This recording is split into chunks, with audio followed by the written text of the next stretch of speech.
Meal planning பண்ணிவிட்டு அதுக்கப்புறம் தான் வீக்லி க்ராசரி அண்ட் வெஜிடபிள்ஸ் வாங்கிப்பேன் நான். ஸோ மல்லிகை சாமான் மட்டும் என்னென்ன எவ்வளோ கிலோ வாங்குவேன், அது எத்தனை நாள் வரும், என்னென்ன டிஷ்ஷஸ் பண்ணுறதுக்கு நான் யூஸ் பண்ணுறேன் அப்படிங்கிறத இந்த வீடியோவில் சொல்லியிருக்கேன். கண்டெய்னர்ஸு அப்புறம் என்னோட இந்த ஷெல்ஃபு அந்த லிஸ்ட்லாம் அதை பற்றின டீட்டெயில்ஸ்லாம் வீடியோ எண்டில் சொல்லியிருக்கேன். ஸோ வீடியோ ஃபுல்லாக பாருங்கள்.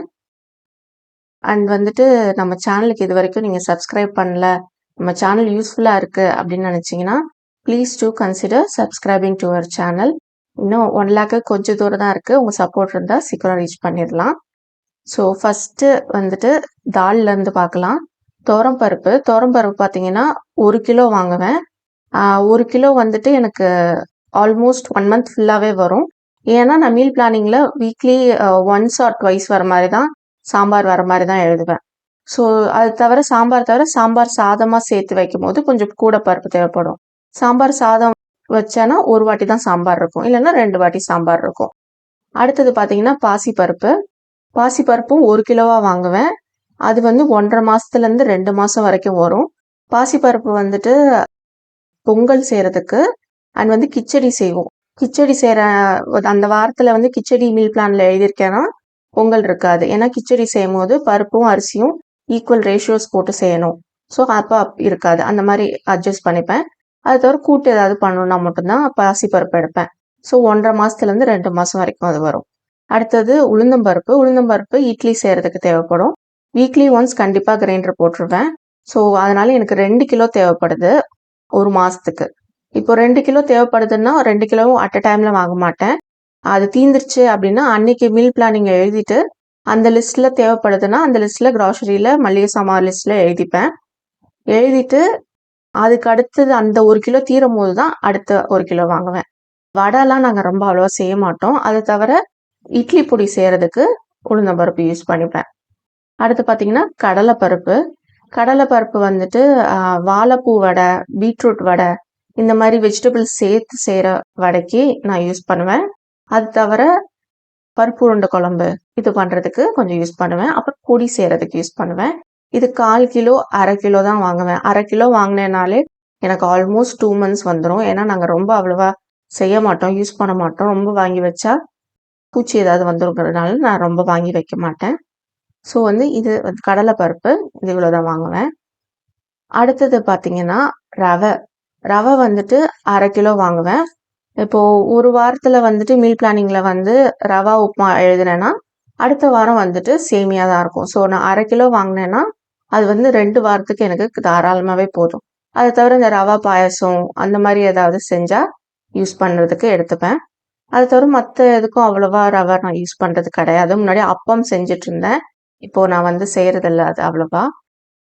ஸோ வந்து ரவை வந்து ஒரு மாதத்துக்குன்னு பார்த்தீங்கன்னா 1 கிலோ வந்து கரெக்டான அளவு. நான் 1/2 கிலோவாக தான் வாங்குவேன்.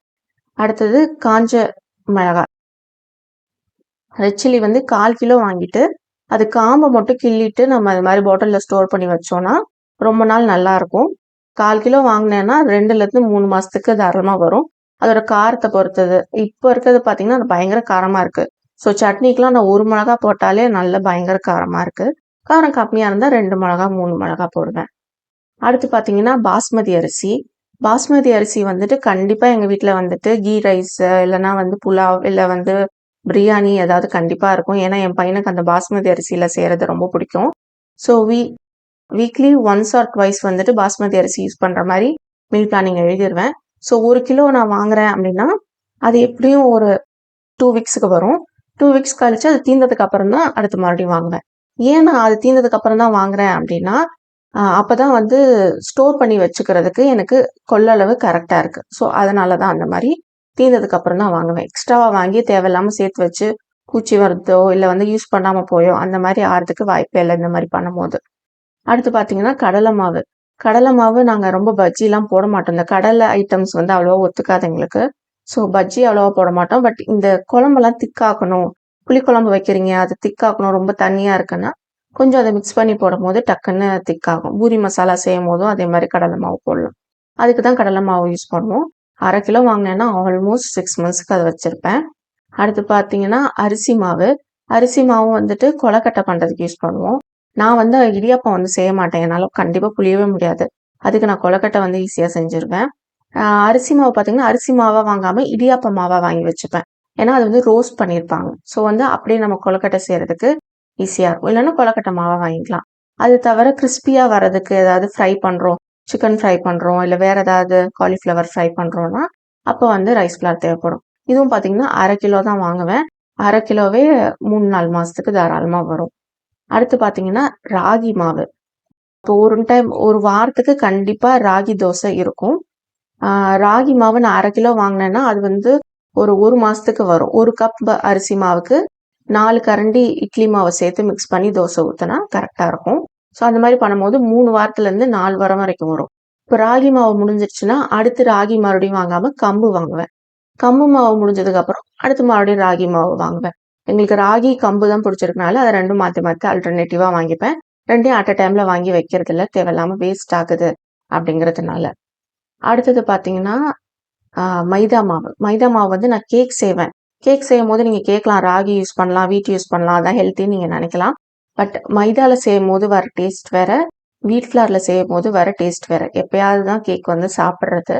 ஸோ வந்து அது ஸ்நாக்ஸாக சாப்பிட்றதுனால வந்து மைதா தான் நான் அதை யூஸ் பண்ணிப்பேன். ஸோ கேக், பிஸ்கட், குக்கி இல்லைன்னா வந்துட்டு டோனட் செய்கிறதுக்கு, ப்ரெட்டு செய்கிறதுக்கு, கார்லிக் ப்ரெட் அதெல்லாம் செய்கிறதுக்கு, பீஸா செய்கிறதுக்கு இதுக்கெல்லாம் யூஸ் பண்ணுறதுனால வாங்குவேன். 1/2 கிலோ வாங்குவேன். அது எப்படியும் 2 மந்த்ஸ் வந்துடும். அடுத்து ரீசெண்டாக நான் நிறைய வந்துட்டு டீக்ளாட்டர் பண்ணியிருக்கேன். ஸோ நீங்கள் வீடியோ பார்க்கும்போது உங்களுக்கு தெரியும்னு நம்புகிறேன். ஏன்னா கடைசியில் நீங்கள் பார்க்கும்போது உங்களுக்கு தெரியும். புது வீட்டுக்கு ஷிஃப்ட் ஆக போகிறனால நிறைய டீக்ளாட்டர் பண்ணியிருக்கேன். அடுத்து பார்த்தீங்கன்னா பொட்டுக்கடலையும் நிலக்கடலையும் ரெண்டுமே வந்துட்டு சட்னி வைக்கிறதுக்கு தான் யூஸ் பண்ணுவேன். பொட்டுக்கடலை ஒரு 200 கிராம், நிலக்கடலை ஒரு 200 கிராம் வாங்குவேன். அதுவே 1 மாதத்துக்கு தாராளமாக வரும். 2 இதுலையுமே வந்துட்டு சட்னி வைக்கிறதுக்கு யூஸ் பண்ணுவோம். ஜஸ்ட் தேங்காயோட நீங்கள் ரெண்டையும் சேர்த்து யூஸ் பண்ணும்போதே ரொம்ப நல்லாயிருக்கும். புது வீட்டுக்கு எப்போ ஷிஃப்ட் ஆக போகிறோன்னு கேட்டிங்கன்னா அடுத்த வருஷம் தான் ஷிஃப்ட் ஆக போகிறோம். பட் அதுக்கு நான் இப்போவே வீட்டில் இருக்க எல்லா இடத்துலையுமே அங்கங்கே கொஞ்சம் கொஞ்சம் வேண்டாததெல்லாம் டீக்ளாட்டர் பண்ணுறேன். குறிப்பாக கிச்சனில். ஏன்னா கிச்சன் வந்து புது வீட்டில் கொஞ்சம் சின்னதாக தான் இருக்க போகுது. ஸோ அதுக்காக நான் நிறைய ரெடியூஸ் பண்ணி வேறு மாதிரி மாற்றிட்டு இருக்கேன். அடுத்து வந்துட்டு முந்திரி பருப்பும் பாதாம் பருப்பும். முந்திரி வந்து உடச்ச முந்திரியாக வாங்கி வச்சுப்பேன். இந்த பன்னீர் கிரேவி, மஷ்ரூம் கிரேவிலாம் வந்துட்டு சப்பாத்திக்கு செய்யும் போது யூஸ் பண்ணிக்கிறதுக்காக. அடுத்து பாதாம் பார்த்தீங்கன்னா என் பையனுக்கு வந்து பாதாம் ரொம்ப பிடிக்கும். ஸோ கண்டிப்பாக அவனுக்கு வந்து பாதாம் தினமும் கொடுத்துருவேன். அதனால பாதாம் பருப்பு எப்போவுமே இருக்கும். ரெண்டுமே பார்த்தீங்கன்னா 200 கிராம் வந்து வாங்கி எப்போவுமே ஸ்டோர் பண்ணி வச்சுருப்பேன். எப்படியும் 1 மாதத்துக்கு மேலே வரும். அட்லீஸ்ட் 1 மாதத்துக்காவது வந்துடும். அடுத்து பார்த்தீங்கன்னா கிரீன் கிராமும் ராஜ்மாவும். வாரத்தில் மீல் பிளான் எழுதும் போது ஒரு வாரம் கண்டிப்பாக பச்சை பயிரில் வந்துட்டு குழம்பு இருக்கும். அதுக்கு அடுத்த வாரம் ராஜ்மாவில் வந்துட்டு ஏதாவது ஒரு கிரேவி இருக்கும். ராஜ்மா கிரேவிக்கு கீ ரைஸ் பண்ணுறது எங்களுக்கு ரொம்ப பிடிச்ச ஒரு விஷயம். ஸோ வந்து நான் ஆல்டர்னேட்டிவாக இதை வச்சுப்பேன். ஆல்டர்னேட்டிவாக வேணுங்கும் போது தான் அந்த மீல் பிளானில் இப்போ ராஜ்மா பார்த்தீங்கன்னா தீரப்போகுது. ஆனால் நான் வாங்கலை. ஏன்னா நான் இந்த வாரம் வந்து பச்சை பயிர் தான் செய்ய போகிறேன். அதனால் ரெண்டுமே 200 கிராம் வாங்குவேன். கரெக்டாக இருக்கும். ஒரு வாரம் டு ஒரு வாரம் தான் வாங்கிப்பேன். அடுத்தது பார்த்தீங்கன்னா ஜவ்வரிசியும் சேமியாவும். என் பையனுக்கு பாயாசம்னா ரொம்ப பிடிக்கும். அதுவும் சேமியா அண்ட் ஜவ்வரிசி போடுறது. ஸோ அதனால் இது ரெண்டும் எப்போவுமே இருக்கும். ஜவ்வரிசி வந்துட்டு பாயாசத்துக்கு யூஸ் பண்ணுற ஜவ்வரிசி தான் வாங்கி வச்சுருப்பேன். 200 கிராம் வாங்கி வச்சுருப்பேன். அது எப்போ தீருதோ அப்போ தான் அடுத்தது வாங்குவேன். அடுத்து சேமியா பார்த்தீங்கன்னா சேமியா உப்புமா வந்து அல்டர்னேட்டிவ் வீக்ஸில் வரும். ஒரு வாரம் ரவா உப்புமா, ஒரு வாரம் சேமியா உப்புமா. ஸோ சேமியா உப்புமாவுக்கு வந்து தேவைப்படும் போது யூஸ் பண்ணிப்பேன். அது தவிர பாயசம் செய்கிறனால பாயசத்துக்கு திடீர்னு பாயசம் கேட்குறான்னா ரொம்ப கஷ்டப்பட்டுலாம் செய்ய மாட்டேன். ஜஸ்ட் சேமியாவை வந்து பாலில் குக் பண்ணி கொஞ்சம் நெய்யில் முந்திரியெல்லாம் வறுத்துட்டு அதில் போட்டு சுகர் ஆட் பண்ணி கொடுத்துருவேன். ரொம்ப சிம்பிளாக முடிச்சிருவேன். அது ஸ்நாக்ஸ் பாக்ஸுக்கு கூட கொடுத்து விட்டாலும் ரொம்ப ஆசையாக சாப்பிடுவான் அவன். அடுத்து பார்த்தீங்கன்னா மீல் மேக்கரில் வந்துட்டு சப்பாத்திக்கு கிரேவி பண்ணுறதுக்கு யூஸ் பண்ணுவேன். அதுக்கப்புறமா வந்து புலாவ், பிரியாணி இதெல்லாம் செய்யும் போது ஆட் பண்ணுவேன். மீல் மேக்கர் வந்து ரொம்ப நல்லது. ஸோ வந்துட்டு நீங்கள் நான்வெஜ் சாப்பிட மாட்டீங்க அந்த மாதிரி இருந்தால் இதில் எடுத்துக்கிட்டிங்கன்னா இதில் வந்து உங்களுக்கு ப்ரோட்டீன் சத்தும் வந்து நிறையா கிடைக்கும். அது வந்துட்டு 200 கிராம் வாங்கினாலே 2 மாதத்துக்கு வரும். அடுத்தது இட்லி பொடி மட்டும் வீட்டில் அரைக்கிறது தான். இந்த மிளகாத்தூள், மல்லித்தூள் அந்த மாதிரி மற்ற தூள் எல்லாமே வந்துட்டு கடையில் தான் வாங்குவேன். சக்தி பிராண்ட் தான் வாங்குவேன். எனக்கு அதெல்லாம் அரைச்சி செய்கிறது வந்து எனக்கு அவ்வளோ செட் ஆகலை. பட் இட்லி பொடி மட்டும் நான் வீட்டில் அரைச்சிருவேன். உளுந்தம்பருப்பு, கடலைப்பருப்பு, கருவேப்பிலை இதெல்லாம் சேர்த்து அரைப்பேன். ஆல்ரெடி ரெசிபி நான் சேனலில் போட்டிருக்கேன். லிங்க் டிஸ்கிரிப்ஷன் பாக்ஸில் கொடுக்குறேன். விருப்பப்பட்டா செக் பண்ணி பாருங்க. இட்லி பொடி எப்போ தேவைப்படுதோ அப்போ நானே அரைச்சிப்பேன். அடுத்து பார்த்தீங்கன்னா கார்ன்ஃப்ளவர் வந்துட்டு நம்ம கிரேவியை திக்காக்குறதுக்கு யூஸ் பண்ணிக்கலாம். குறிப்பாக நம்ம இண்டோ சைனீஸ் ரெசிபி, அதாவது மஞ்சூரியன் அந்த மாதிரி ரெசிபிஸ் செய்யும் போது மஷ்ரூம்லேயோ இல்லை வந்து சிக்கன்லேயோ மஞ்சூரியன் செய்யும் போது யூஸ் ஆகும். அடுத்தது வந்துட்டு முறுமுறுப்பை வர வைக்கிறதுக்கும் கார்ன்ஃப்ளவர் யூஸ் ஆகும். அடுத்து பாஸ்தா செய்யும் போது கார்ன்ஃப்ளவர் யூஸ் பண்ணுவேன். ஸோ இது கண்டிப்பாக 200 கிராம் எப்போவுமே வாங்கி வச்சுருப்பேன். எப்போ தீருதோ அப்போ மட்டும் தான் வாங்கிப்பேன். மற்ற நேரத்தில் வாங்கி நான் ஸ்டாக் பண்ணவே மாட்டேன் எதுவுமே. அதனால ஃபுட் வேஸ்ட்டும் இருக்காது, பணமும் நிறையா மிச்சமாகும். அடுத்து வெல்லம் பார்த்தீங்கன்னா 1/2 கிலோ அச்சு வெல்லமோ இல்லை மண்டை வெல்லமோ அதை வாங்கி அதை மைக்ரோவேவில் ஒரு 30 செகண்ட் போட்டு எடுத்தோன்னா அதுக்கப்புறம் நம்ம ஃபோக் வச்சோ இல்லை வந்து கத்தி வச்சோ குத்துனோனாலே ஈஸியாக உடஞ்சிரும். அதுக்கு அந்த மாதிரி பொடி பண்ணி அதை பாட்டிலில் ஸ்டோர் பண்ணி வச்சுப்பேன். நம்ம புளிக்குழம்பு செய்யும் போதோ இல்லை டக்குன்னு ஒரு ஸ்வீட் செய்யணும் அந்த மாதிரி டைமில் யூஸ் பண்ணிக்கலாம். நீங்கள் சுகர் யூஸ் பண்ணும் போது நீங்கள் சுகருக்கு பதிலாக ப்ரௌன் சுகர் யூஸ் பண்ணுறதை விட வெல்லம் வந்து பெட்டர் ஆப்ஷன் எப்போவுமே. அடுத்து பார்த்தீங்கன்னா பேக்கிங் பவுடர், பேக்கிங் சோடா இது ரெண்டுமே டிஃப்ரென்ஷியேட் பண்ணுறதுக்காக வேற வேற பாட்டிலில் போட்டு வச்சிருக்கேன். ஒரு பாட்டிலில் இருக்கிறது பேக்கிங் சோடான்னு எனக்கு தெரியும், இன்னொரு டைப் ஆஃப் பாட்டிலில் இருக்கிறது பேக்கிங் பவுடர்னு தெரியும். இதில் லேபிள் ஒட்ட வரல, அதனால நான் லேபிள் ஒட்டாமல் வச்சுருக்கேன். பேக்கிங் பவுடர், பேக்கிங் சோடா வந்து கண்டிப்பாக எல்லார் வீட்லையும் இருக்க வேண்டிய ஒன்று. பேக்கிங் பவுடர் வந்துட்டு பேக்கிங்க்கு மட்டும் தான் யூஸ் பண்ணுவேன். பட் பேக்கிங் சோடா வந்துட்டு நம்ம ஜிங்க் ட்ரெயின் இருக்கு இல்லையா, அதை க்ளீன் பண்ணுறதுக்கு நிறைய க்ளீனிங் பர்பஸ்க்கு நம்மளுக்கு பேக்கிங் சோடா தேவைப்படும். முடிஞ்ச அளவுக்கு சில்வர் மூடி இருக்க மாதிரி பேக்கிங் சோடா போட்டு வைக்கக்கூடாது, ஏன்னா துரு பிடிச்ச மாதிரி ஆகும். ஸோ அதனால அடுத்தது பார்த்தீங்கன்னா சோம்பு, சீரகம், மிளகு இது மூணுமே வந்து 100 கிராம் பேக்கெட், 200 கிராம் பேக்கெட் எந்த மாதிரி கிடைக்குதோ அந்த மாதிரி தான் வாங்குவேன். அஞ்சரை பெட்டியில் கொட்டினது போக மிச்சம் இருக்கிறத வந்துட்டு இந்த மாதிரி பாட்டிலில் கொட்டி வச்சுருக்கேன். மிளகு வந்து நான் ரீசெண்டாக கேரளா போயிட்டு வந்தபோது கொஞ்சம் நிறையா வாங்கிட்டு வந்தனால இந்த மாதிரி பாட்டிலில் கொட்டி வச்சேன். சரி, ஜீரகமும் சோம்புமே நிறையா இருக்குங்கிறதுனால இந்த பாட்டில் வந்து அதுக்கு மிச்சம் பண்ணி அதுலேயும் கொட்டி வச்சுருக்கேன்.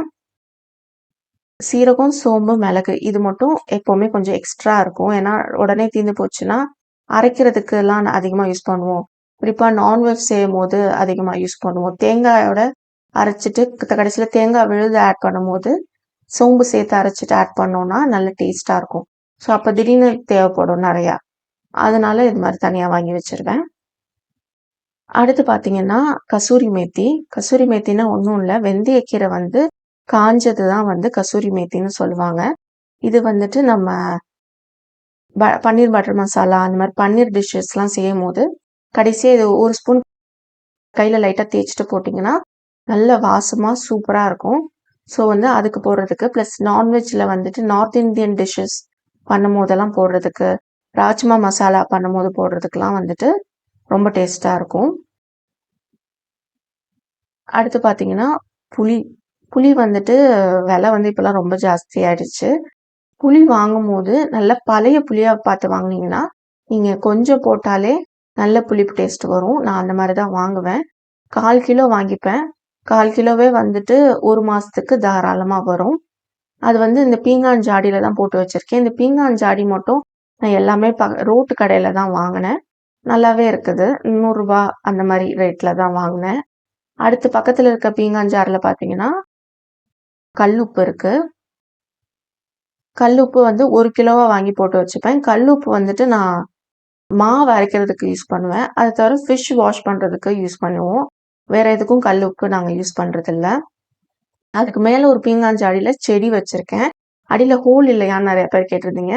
ஹோல் இல்லைனாலும் நான் அளவு பார்த்து தண்ணி ஊற்றி எனக்கு பழக்கம் இருக்குது.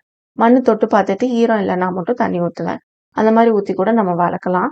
ஸோ அந்த பழைய பீங்கான் ஜாடியில் தான் வந்துட்டு ஒரு செடி வச்சுருக்கேன். அது வந்து ரியல் பிளான்ட் தான், ஆர்டிஃபிஷியல் கிடையாது. ஒருத்தவங்க கூட கேட்டிருந்தீங்க. இந்த ஷெல்ஃபில் இருக்கிறது இவ்வளோதான். அடுத்து பார்த்தீங்கன்னா ஆயில் வந்துட்டு நான் யூஸ் பண்ணுறது கார்டியாவில் மல்டிசோர்ஸ் எடிபிள் ஆயில் அப்படின்னு சொல்லிட்டு இருக்குது. ஆயில் வந்துட்டு ஒரு ஆல்மோஸ்ட் 2 லிட்டர் கிட்ட தேவைப்படும். ஏன்னா ஃப்ரை எல்லாம் பண்ணோம், பூரி பண்ணுறோம், வடை பண்ணுறோம், அப்பளம் பொரிக்கிறோன்னா தேவைப்படும்.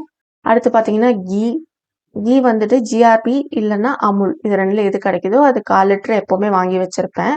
ஏன்னா என் பையனுக்கு வந்து ஸ்கூலுக்கு சாப்பாடு கிண்டும் போது கண்டிப்பாக போட்டு கொடுப்பேன்.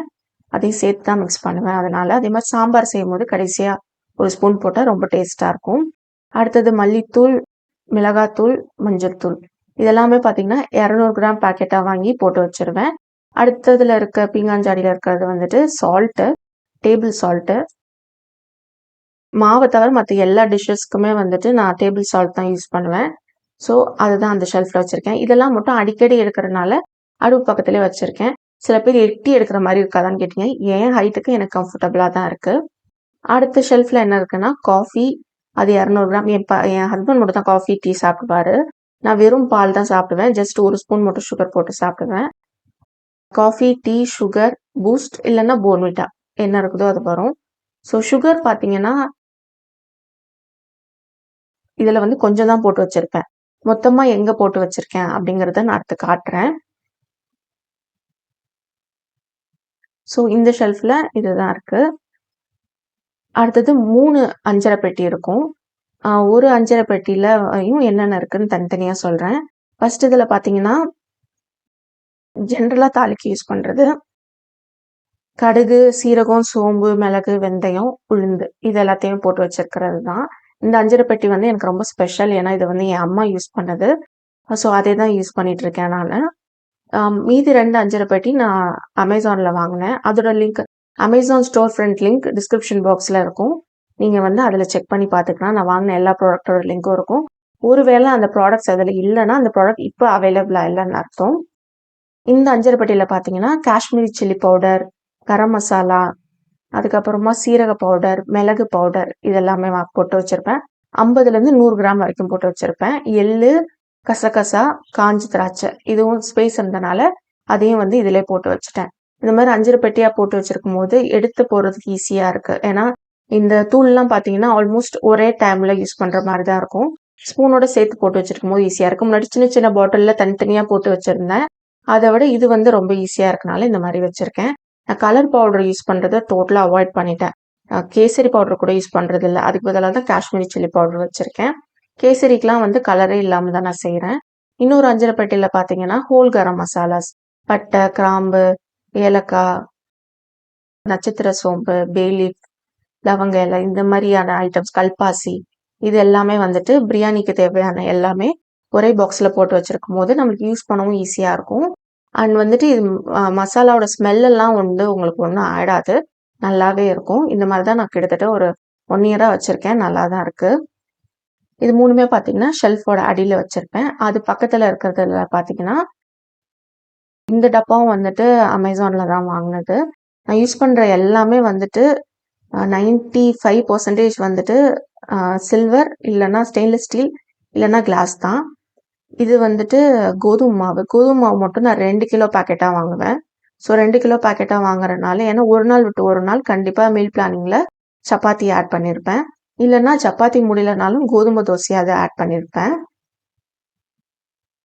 அடுத்தது பார்த்தீங்கன்னா ஜீனி மட்டும் தான் நாங்கள் ரேஷனில் வாங்குகிறோம். வேறு எதுவும் நாங்கள் ரேஷனில் அவ்வளோவா வாங்குறது இல்லை.